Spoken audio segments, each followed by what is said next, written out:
Hello, everyone. Welcome, welcome. Thank you so much for joining us for today's webinar, Strategic Alignment Meets Brave Leadership. As people are just still joining us, if you could let us know in the chat just that you can see and hear us clearly. You can give us a thumbs up or pop into the chat that yes, you can see and hear us. That would be wonderful. And just a note that we love to run our webinars and virtual training events just as if we're in the room together. So if you're able to turn on your camera, just so that we can see your beautiful faces, that would be amazing. And also, just while we're waiting for people to arrive, they're streaming through now. We'd love to know where you're joining us from. So if you can pop into the chat, pop in your organization as well. It's always great to see who's in the room.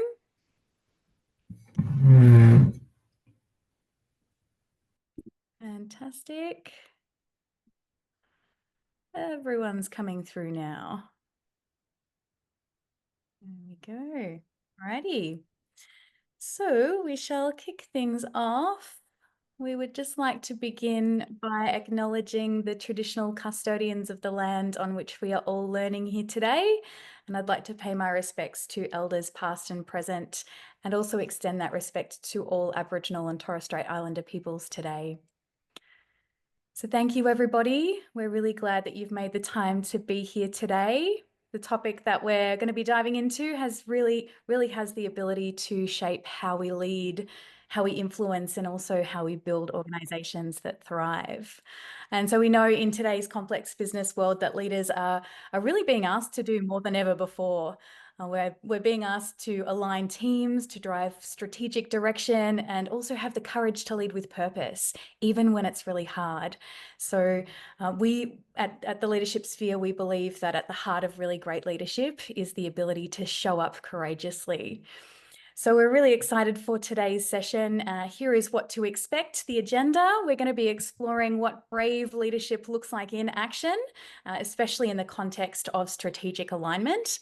We're also going to be sharing some practical tools that you can start using immediately to lead with more clarity, connection, and impact.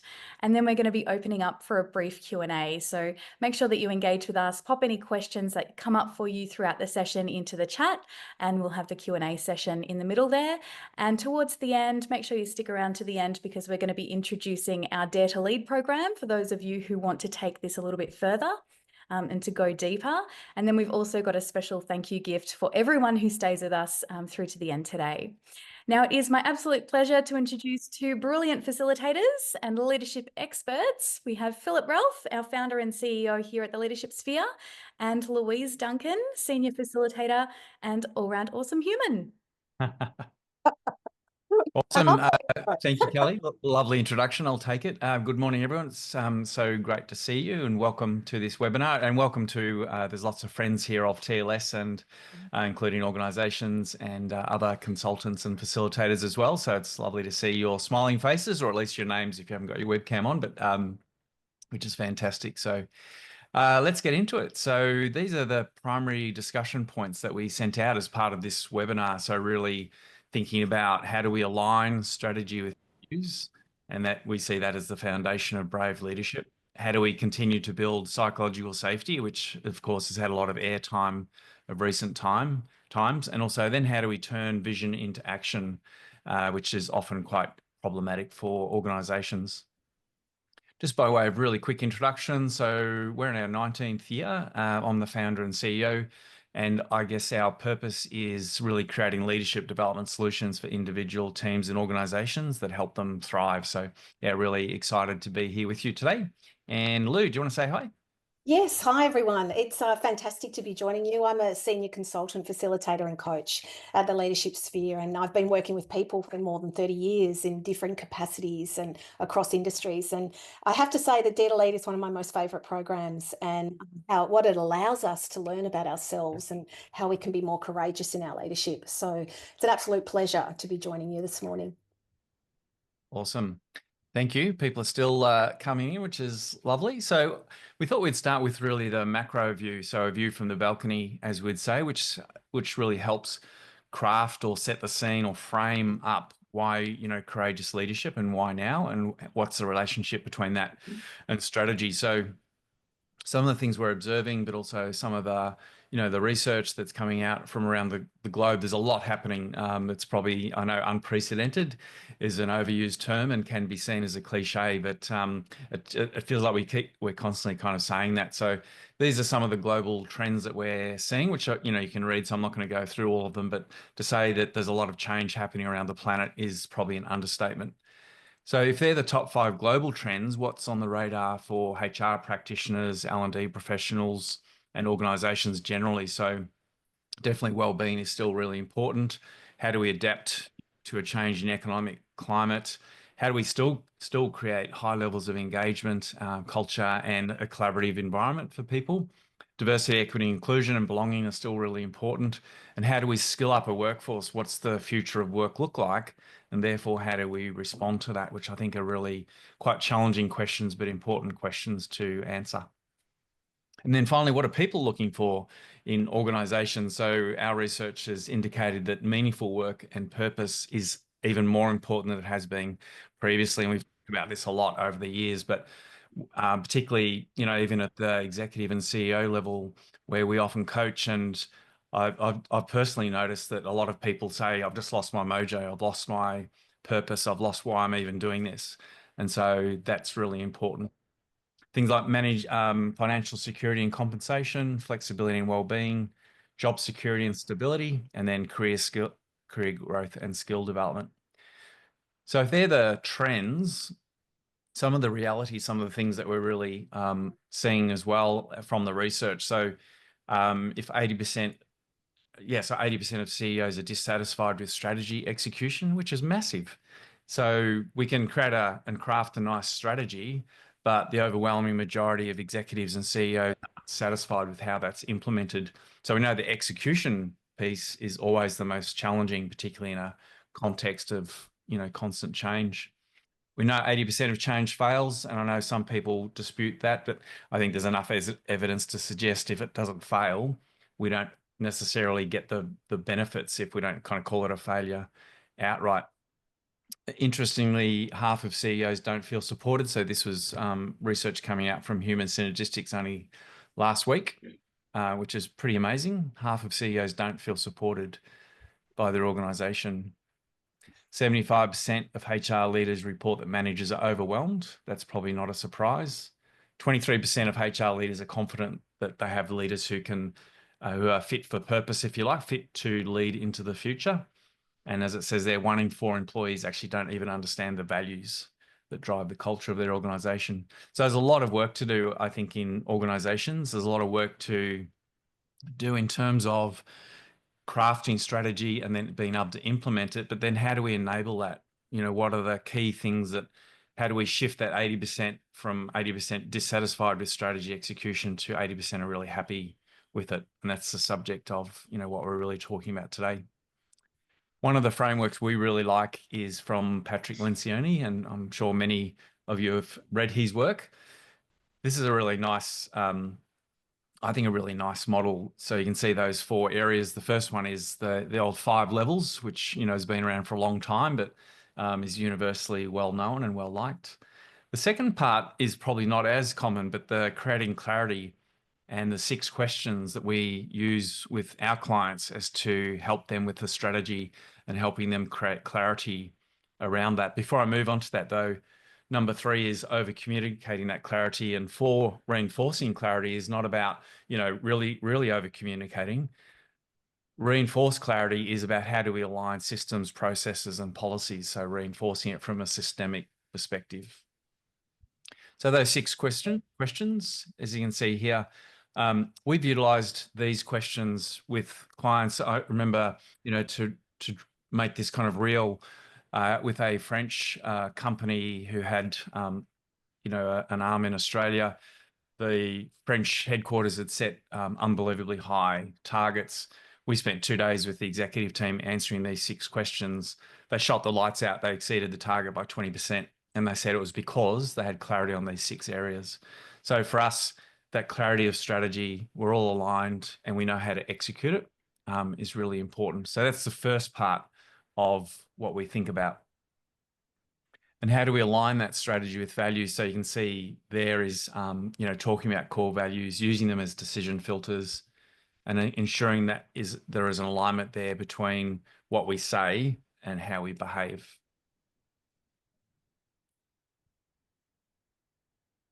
And the next part, so there's two more drivers for that, which Lou, would you like to take us through those?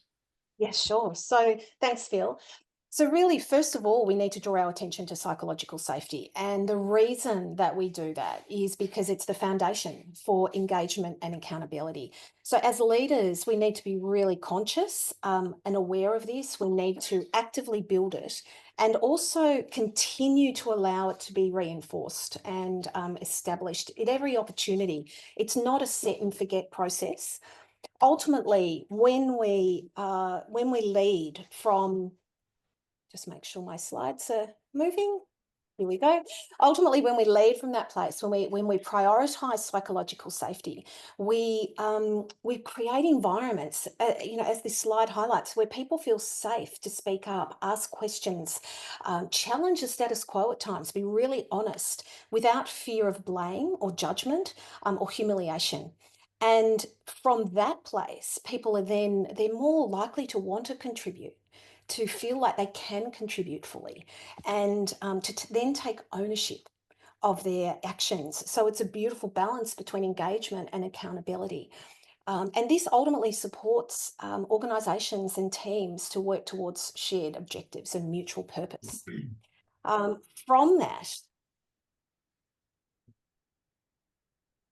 what we do is we can then turn our attention to, well, how do we turn vision into action? And this begins with us, begins with self as a leader. And we need to be conscious of how we turn up as leaders. How do we practice clarity, courage, and consistency? And then do the same within the systems within which we are operating. It's also asking the questions, what tools or resources or practices do we need to develop to support us so that we can be the best leaders we can be, but also support those around us to be their best? And then that ultimately supports vision turning into action because we're mobilizing all those around us. So it's very intimately connected. And then if we think about this through the lens of dare to lead and daring leadership, we begin to consider, well, how do we as leaders model the behaviour that helps us to create these environments where there's a shared responsibility, practice brave leadership, create and reinforce clarity in all that we do, and balance empathy and accountability, all with good intentions. But then the question is, well, how do we actually do it? And part of how we do it is we begin to look at strategic alignment and also how it meets brave leadership. And this is about understanding that real organisational success, it requires both clear direction and courageous leadership. And that's where those 6 questions that Phil has referred to really supports this, getting really, really clear about where we need to go and how we need to do it. But the other side of it is brave leadership. And there's been a lot of research around this because it's easy to say, well, we need brave leadership, but what is that? How do we do it? How do we bring that in everything that we do? So part of the work, the Dare to Lead, so my slides are a little bit slow, is drawn, of course, on Brené Brown's work. And I'm sure most of you have heard of Brené Brown. Over 2 decades of studying emotional intelligence, the whole gamut, the whole range of emotional experience, particularly courage, vulnerability, shame, and empathy through the lens of leadership. And you're probably aware of her books, her podcasts, her TED Talks. But the Dare to Lead program itself emerged from 7 years of really robust research and numerous questions that were asked consistently throughout the program or throughout the research, and in particular this one. You know, what if anything about the way people are leading today needs to change in order for leaders to be successful in a complex, rapidly changing environment where we're faced with seemingly intractable challenges and an insatiable demand for innovation? It's a good question. Yeah. Not an easy one to answer. However, there was one consistent answer throughout all the interviews. Does anyone have any sense of what that might be? And I've jumped. I've given you the answer. Sorry, my slides were slow, and so then no, I've jumped ahead. It's actually courage. So we need braver leaders and more courageous cultures. Yeah. So, and that's what Dare to Lead draws on. So it supports us in so many ways to be able to develop this courage. But again, it's one thing to say it, but what does it actually mean? What does it actually mean in, the way that we begin? Where do we start? And it's with this question or this recognition that our greatest leadership challenge, it's not about more skills or technical knowledge or expertise. We've got all that. We can develop that. It's about this. Our greatest challenge is ourselves spending time to recognize and answer our personal call to courage and to support those around us to do the same. And this is really where we start the program, the Dare to Lead, as a big intention setter. We work through so many different elements of courageous leadership and what that means and how we show up. And we circle back to it with a different level of clarity. And there's that beautiful quote there by Joseph Campbell: "The cave you fear to enter holds the treasure you seek." But does anyone feel like brave enough to share their understanding of that quote? Be lovely to hear from Yes, some. Yeah, Nicole. Thank you. Oh, Dr. Mussy. yes. What it basically means is that sometimes we, I guess, stop ourselves from becoming more because of our fears. So fear holds us back. Yes. Yeah, beautiful. Thank you. Straight to Mm. the point. Thank you. It is. It's often those things that we're most afraid of, that we just want to shy away from. It's that is where the opportunity for our greatest growth opportunities. But the problem is the way. Thank you, Meredith. It's how do we find the way there? And we do need, thank you, Julia, we need to get there in our own way. And we need to find that, but we need to spend time getting clear about what is it and answering these questions. What is our call to courage? Where do we need to be braver as individuals? And then most importantly, spending time understanding what gets in the way of that. That ultimately can deepen our understanding, deepen our level of self-awareness. And really, the foundation of any truly great leadership is self-awareness.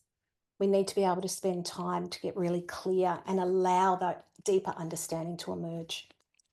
I So this wonder if we go back to yeah, Nicole? That's an interesting comment in there. There's no way around it, only through it. I'd love to hear a bit more about that.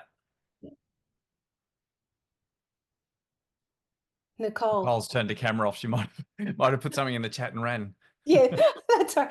I didn't see that one come up. Thanks for pointing that out, Phil. I love that. Yes, thank you. Let me see. I'll just bring it up. Around it. Yeah, that it, isn't it? It's interesting that we need to define that it for ourselves. What is it? And that's the personal reflection. And that's why we need to get really clear and spend time on that, developing, deepening that understanding. Um, Christy, thank you. The childhood days of going on a bear hunt. Yes. Trying to understand, get really clear about what it is we're finding or looking for. So everyone, this is a really big part of the program. And then what we also do, it brings us to this understanding that a leader is anyone who takes responsibility for finding the potential in people and processes, and has the courage to develop that potential. And this really, this is courageous leadership, and it's also at the heart of human-centered leadership. It's not only about us being our best, but it's how do we bring the best out in others. That is courageous leadership, and that is leadership in and of itself. How do we mobilize others and bring the best out in them? So we do this through various ways throughout the program, and we look at what's called the 4 skill sets of courage. I love these. They're so clear.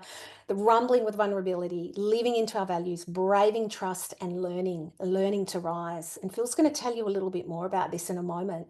But before he does, I really want to draw your attention to the heart of daring leadership and these 3 core understandings. First, embrace the suck. I love that. Like, so like straight to the point. And that's a little bit about understanding the fear, but we can't get to courage before we embrace and rumble with vulnerability. What does that look like? And then the next one, who we are is how we lead. And again, this is coming back that we need to spend time understanding who we are, what impacts us, where we need to be braver, what gets in the way of that, for us truly to lead authentically from that place. And then finally, that courage is contagious. This for me, it's like the more that we practice and show up from this place, it has that rippling effect. We're leading by example so that others too can try and keep moving forward, and they too have that ripple effect. So I want to hand you over to Phil, who's going to tell you even more about this. Thanks, Lou. Yeah, so coming out of the research was, well, how do we translate this notion of what is the one thing, the 50 kind of themes. So Brené created these 4 courage building skills, and the whole program is really based on these 4. It's interesting, particularly around vulnerability, that she talks about that as being one of the most challenging areas for people to get their head around. So we love this visual as well, and I think it really brings it together really nicely what we're talking about when strategy meets daring leadership. What are the kind of key components? So as Lou's just said, those 4 skill sets you can see at the back of the arena. And of course, the arena is a metaphor in itself, that if we step into action in organizations, then we're in the arena.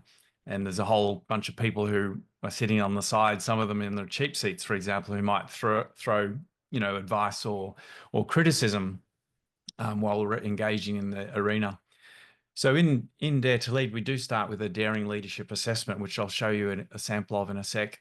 And because we're really trying to move people from armored leadership, where we're really in that protective mode, where we might be leading from a space which is not, very spacious, and moving people into a more of a daring leadership feel. So that the heart of daring leadership, right in the middle there, is about thinking, feeling, and doing. What are the kind of key components to that? And that includes gatekeeping, so behaviors where in meetings, for example, when we're trying to get into a real conversation, we might actually use gatekeeping behaviors like, actually, I'll ask people. So as an example, gatekeeping means things that keep things safe, and we kind of numb the conversation somewhat. Humor is a good one, where people might, use humor to kind of release the tension, and then we don't have, a courageous conversation. So maybe in the chat, just put what other gatekeeping behaviors do you see in organizations, might be in your team meetings sometimes, that kind of releases the tension and lets people off the hook? Just pop them in the chat.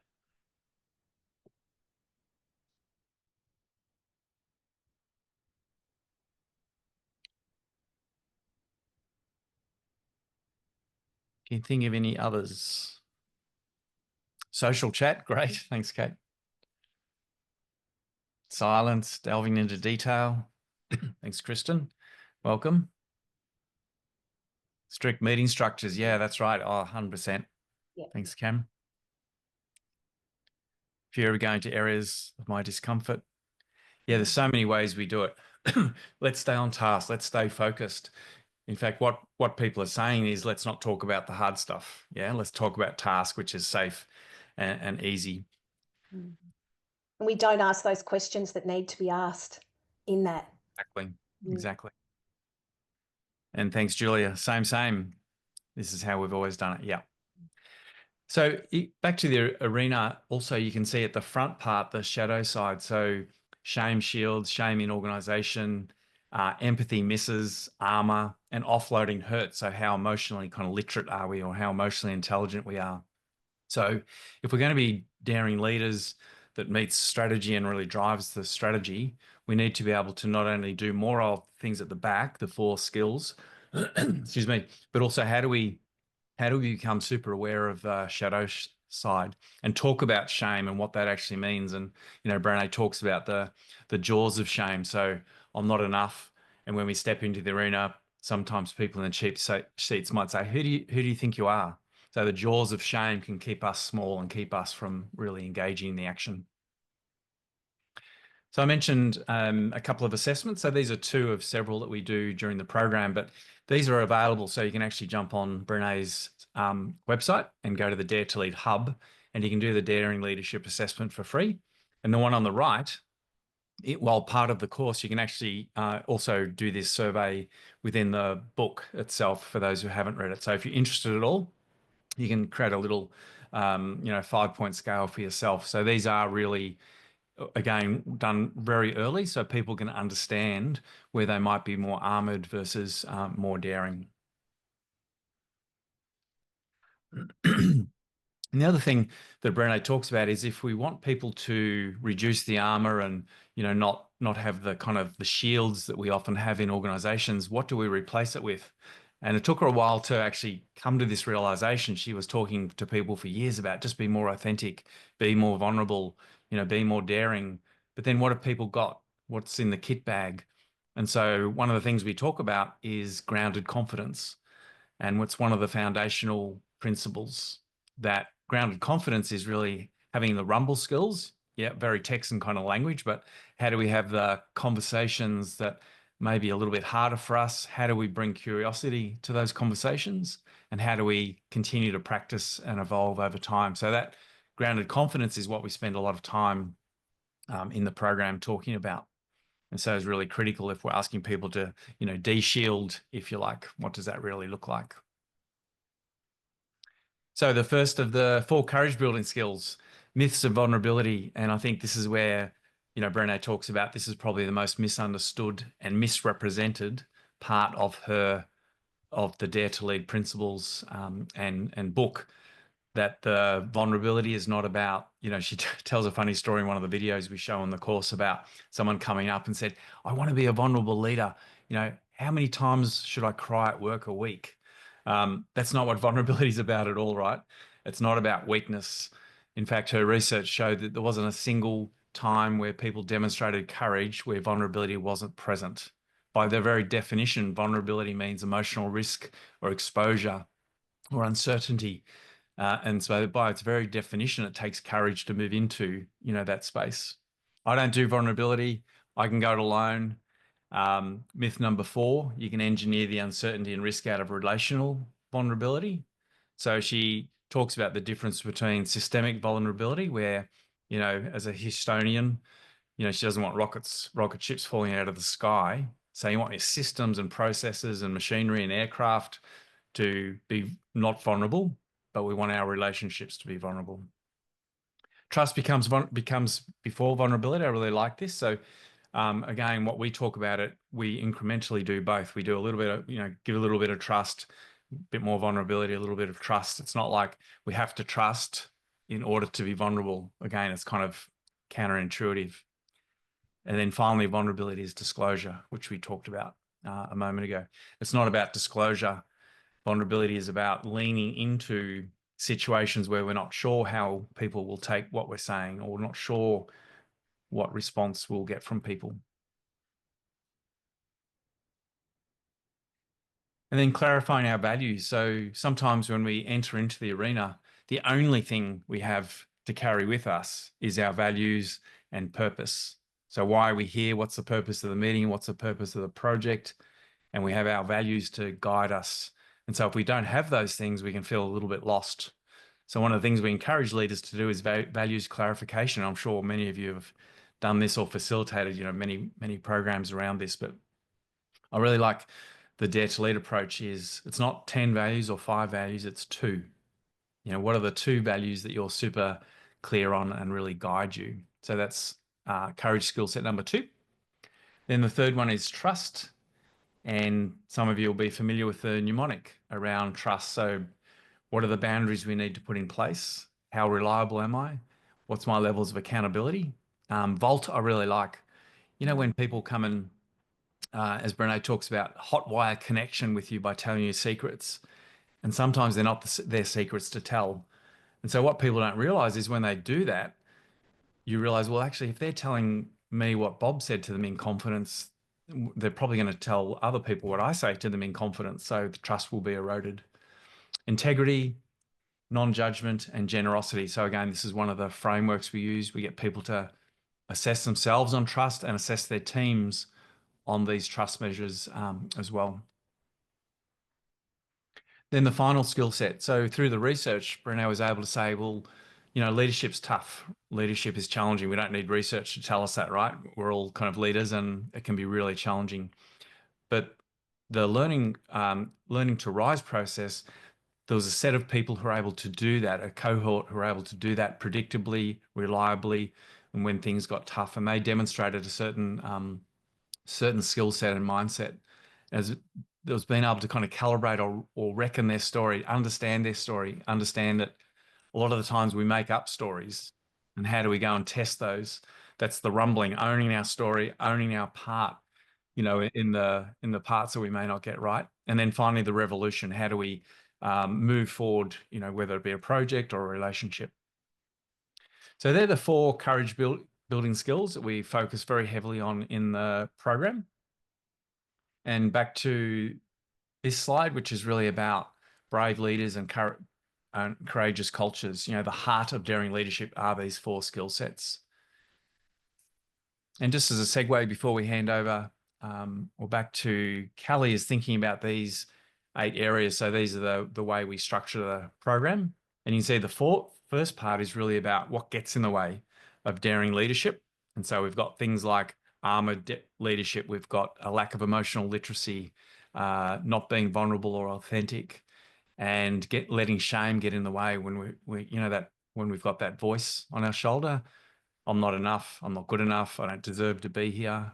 Should I be a leader?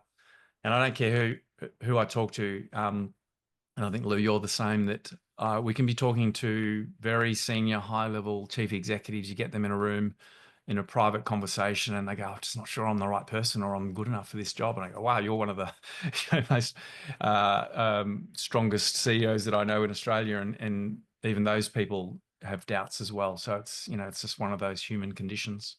And then the second part of the course is about what becomes the way. So we want more empathy and self-compassion. We want grounded confidence. We want to understand our values and use those as decision filters.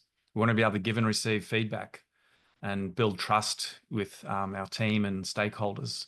And finally, we need to be able to get up again, and we need people in our square squad, as Brene calls it, you know, when we do fall over in the arena, that we can actually pick ourselves up. So I'd just like to finish on what Brene calls the manifesto of the brave and the brokenhearted, which is a really lovely video, a really lovely demonstration of what daring leadership is all about. So just make sure I'm sharing computer sound. Excellent. So please enjoy this 2-minute video before we open it up for questions.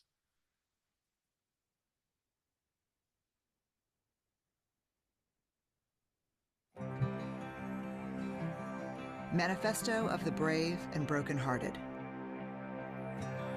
There is no greater threat to the critics and cynics and fearmongers than those of us who are willing to fall because we've learned how to rise.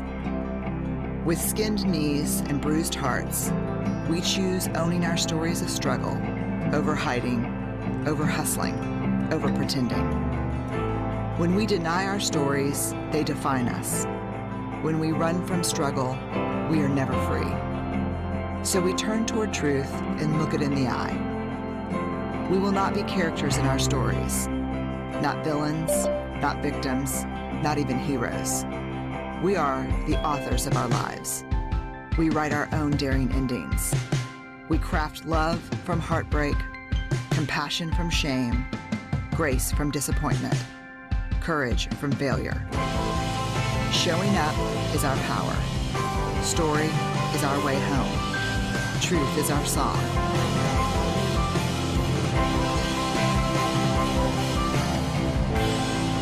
We are the brave and brokenhearted. We are rising strong.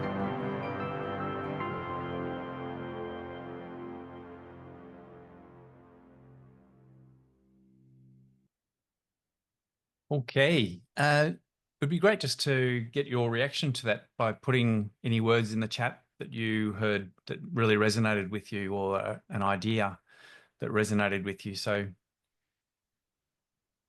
please put your thoughts in the chat.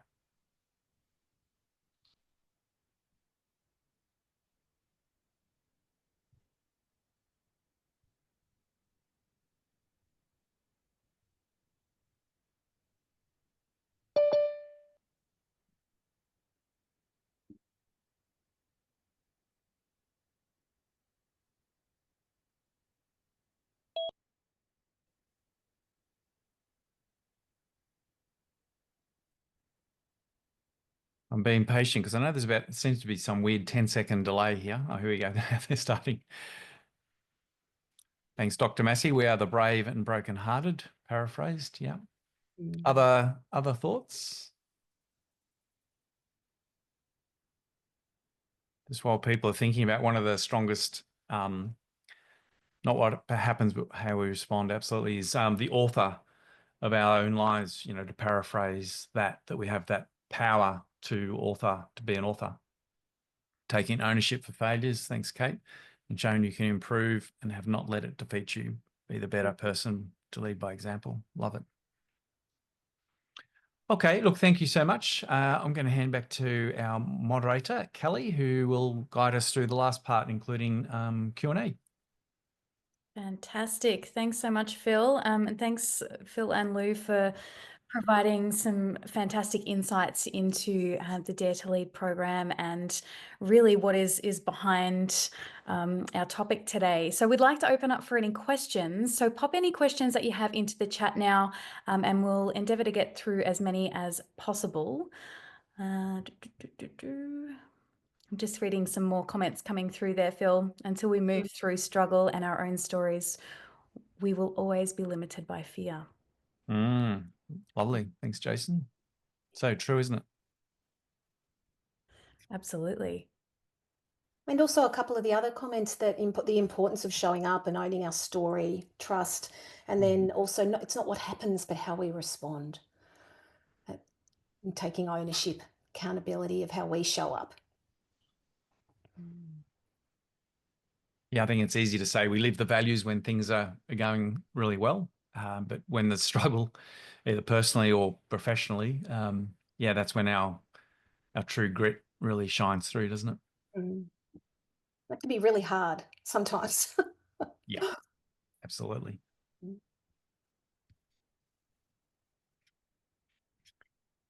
So maybe as we're waiting for some questions to come through, Phil and Lou, if you're able to share some stories from some past participants of Dare to Lead that have really stood out for you, specifically around that strategic alignment piece and how they can bring that back into the organisation through the program.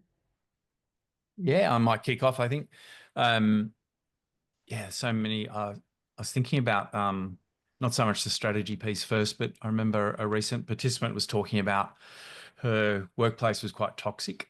And I think what Dare to Lead provided her with was a mindset that potentially more important was a set of tools rather, and skills to really navigate that. And, often as is the case when there's so much around us that we can't control, we can still control ourselves, back to that comment that was made earlier. So she was able to kind of be really grounded around what she stood for and what was important to her. And I think that really helped her, get through that period. We often get people who come to the program who make decisions about actually, this organization isn't, sometimes we get, not often, this organization isn't right for me. And I'm going to, I've connected, with more what is important to me and who I am as a person. So they change their conditions. But we've equally had executive teams, right down to, first line managers go through it as an intact cohort, and they've been able to become, much more cohesive around strategy and the operational plan, just getting stuff done.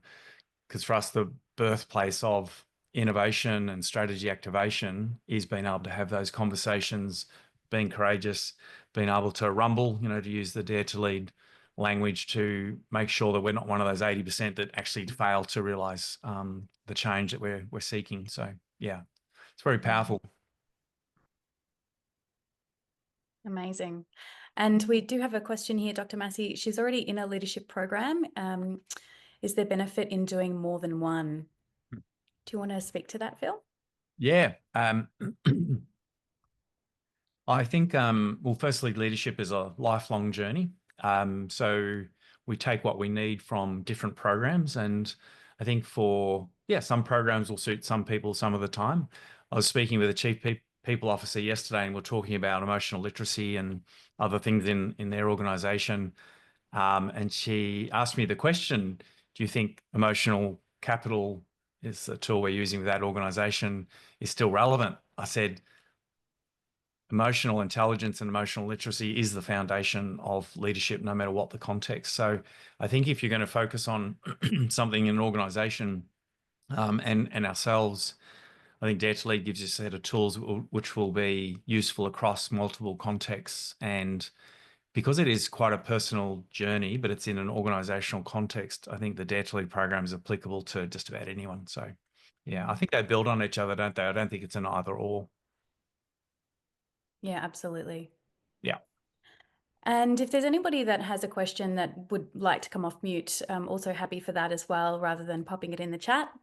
But while you're thinking, and please feel free to pop in any questions as they come up for you. But as you're thinking, I'm just going to share with you a little bit more about the Dare to Lead program and how it ties in with our leadership excellence model, which you can see here on the screen. So this is our human-centered leadership excellence model, and it just aligns so beautifully with the core concepts of Dare to Lead.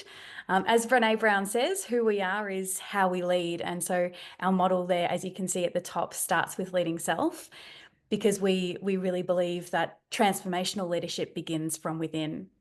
And so our leadership excellence model builds outwards from that self-awareness piece to then include leading teams, then influencing others and driving that organizational change, no matter what your title is, and all through that grounded, human-centered leadership and those values of vulnerability, of trust and connection that really sit at the heart of the Dare to Lead program.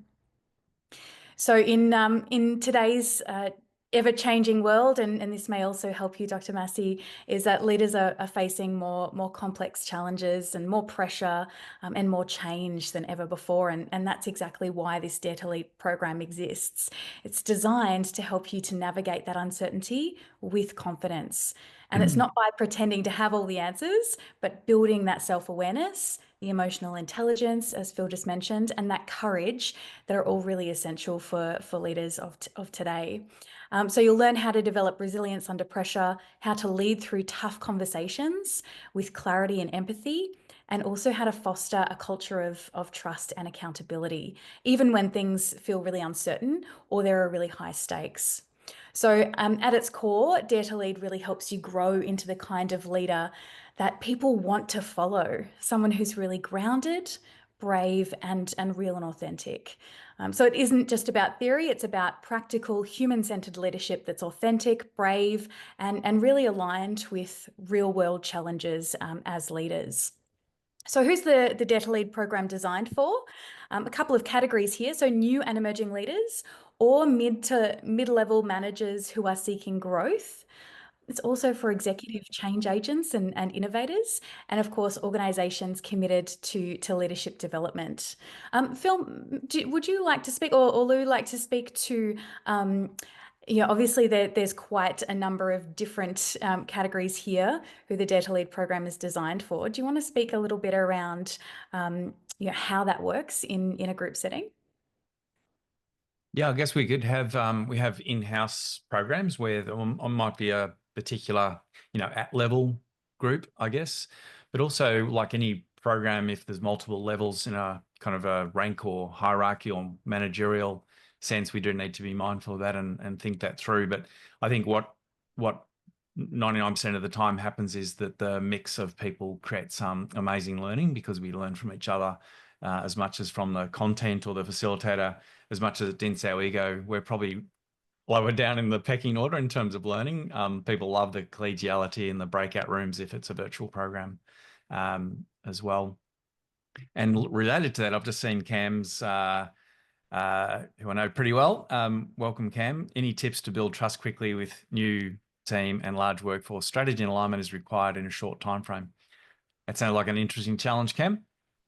Yeah, it is. New mindset, large team, and a lot of moving parts at the moment. So, trying to get my head around the operation, let alone the different personalities, and build that trust. Because there's a lot of things that need to happen quite quickly, just with life and mind planning and things like that. Yeah. So knowing you pretty well, you're in a pretty good position to do this. Which is a compliment. But for me, that role modeling piece is first and foremost. So, we do what we say. and say what we do. And so that congruence is really important. And I think sitting people down and just having really robust discussions and demonstrating as a leader that you're not beyond hard questions, or you're not beyond being challenged, right? So we're creating that safe space to have the hard conversations, which will build trust, and people will tell that story over and over and over again. I just went to a all hands meeting with Cameron, and it was unbelievable how open he was about where we are and what needed to happen. So I think that's, if you could do those two things alone, I think that would be make a massive change. But I'm not trying to oversimplify it as well. That's hard work, but just doing those two things, role modeling and sitting people down and having a really great conversation and demonstrating that you don't lead with armor would go a massive distance. Yeah, I don't know, how does that resonate, Cam? Oh, that's good. Appreciate the feedback. Yeah, no worries. Lou, did you want to add something? I saw you were. Oh, no, I was just agreeing with the armor and and also the connecting with the conversations, and that can feel really challenging at times. But I just fully agree. I was fully agreeing with you, Phil. Just meeting people where they're at, having the conversations, listening to it, sharing. Yeah, absolutely key. Right. Thank you. I'm just reading Julia's comment as well. Great timing as I move from an executive manager on a large portfolio of services to a leader executing strategy. I need to get to another meeting. Thanks for a great session. Awesome. Sorry about that. Back to you, Kelly. Oh, sorry. Can I add something and then ask something? I don't know if I should wait to ask after Kelly.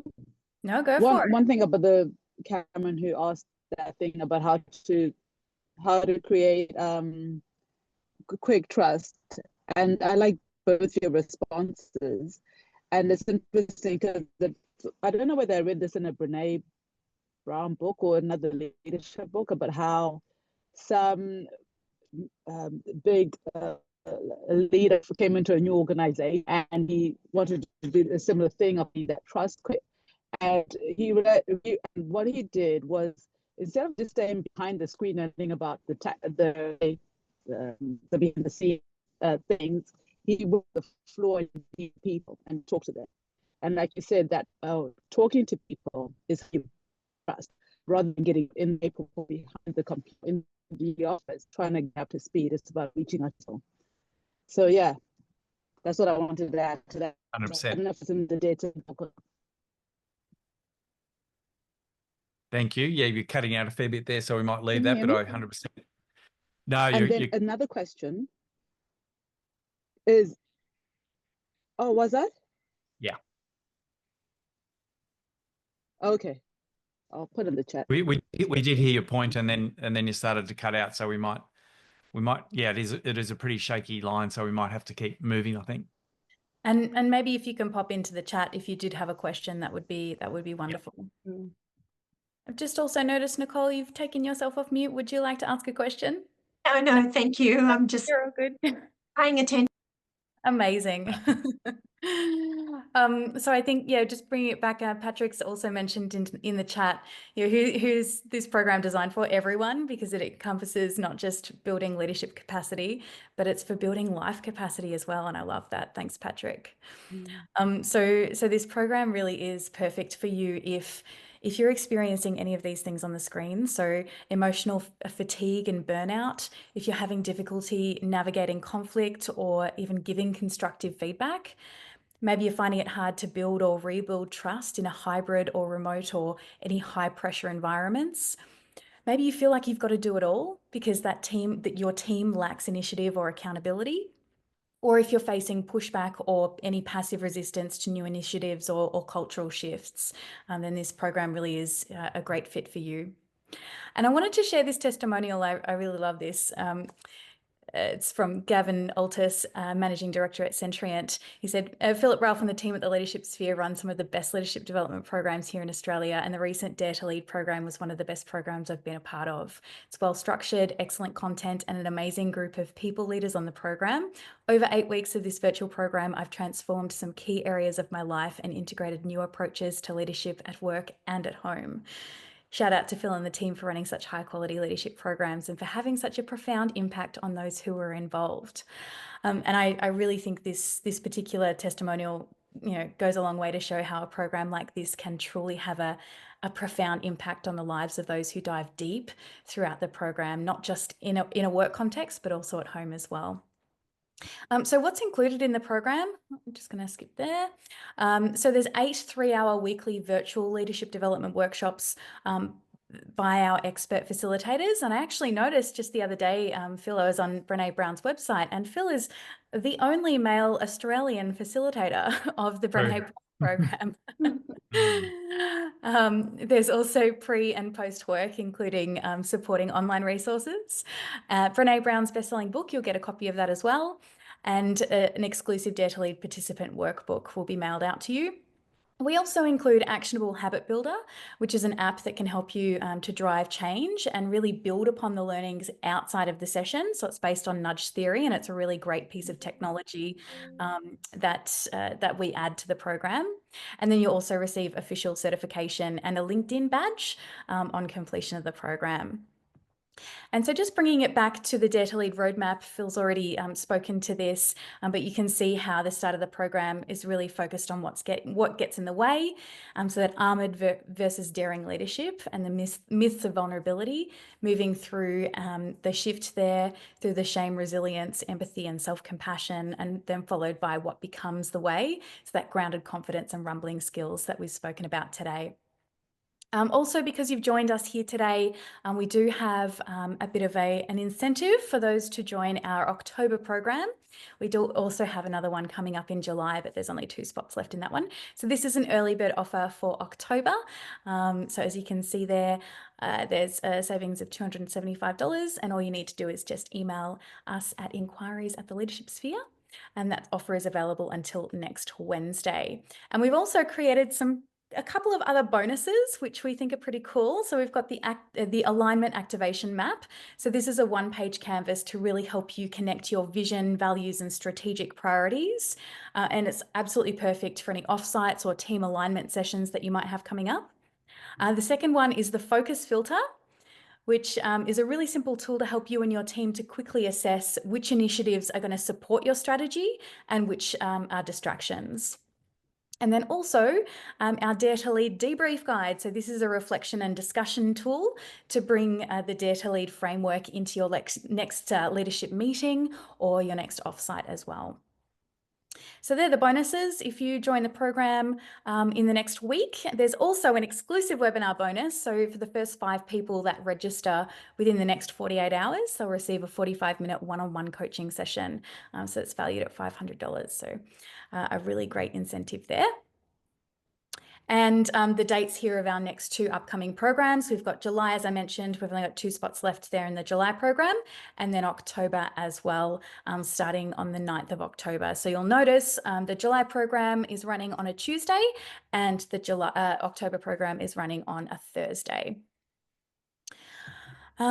So I'd also like to share just a little bit about our development streams. So as you can see, the Dare to Lead program actually fits within our individual excellence stream. But this is really an overview of our broader development streams in terms of what we offer.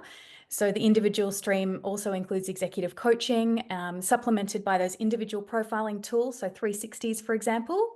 And then we've also got the team element as well. So we work a lot with top teams. So executive teams, leadership teams with our high performing teams program and our team diagnostic tool as well. And then there's organisational excellence, which centres around a whole of systems approach and culture change. And that's exactly what organisational excellence is all about. Finally, Phil, would you like to mention a little bit about your book? Oh, it's awesome. What else do you want me to say? Highly recommended, Phil. No, look, people tell me it's a simple read, but a high value read. And there is a lot in there about adaptive leadership and courageous leadership, very much on the how to. And similar to, I took a leaf out of Lencioni's book, in a way, The 5 Dysfunctions of Teams. And the last third is kind of a case study that brings it all to life. So yeah, if you'd love to if you post something on LinkedIn, tag me in it, and we will be very happy to send you a complimentary copy or two to your address, whatever address you'd like. So. Fantastic. So that's a little thank you gift for sharing your time with us today. And we really appreciate you being here with us today. And yeah, if you do have any questions, please feel free to reach out. Either the inquiries email that was on the screen earlier, or yeah, feel free. We'll be around for a moment. Thanks so much, everyone.